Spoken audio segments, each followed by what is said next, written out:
So in talking about then, you reference now. Yeah. And we're here to have this discussion about equality, the 14th Amendment. Can you give us, from your lived history, your understanding of where we are today? Are we better than we were before, or are we moving backwards? We're moving sideways. There are some things that are, in fact, are very encouraging, and others that are not. Well, in terms of, the context was in terms of police race relations, and in some places there are good things going on. Here in Maine, there are good things you can read about in the paper about police-community relations, and in other places, like in Baltimore, there have been terrible relations, but the Justice Department has stepped in. There may be improvements. In other places, it's pretty bad. One of the big problems about police discretion is how to find out what the facts were.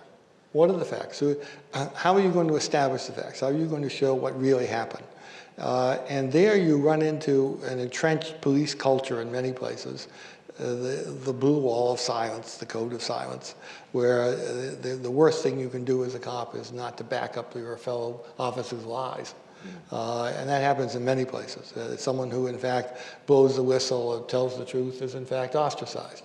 And then, if you want to have systems or procedures for getting at the truth, they're obstructed by very powerful police unions. And so you have a situation where it's hard to know what the true facts were because they're being covered up in many cases. That's bad.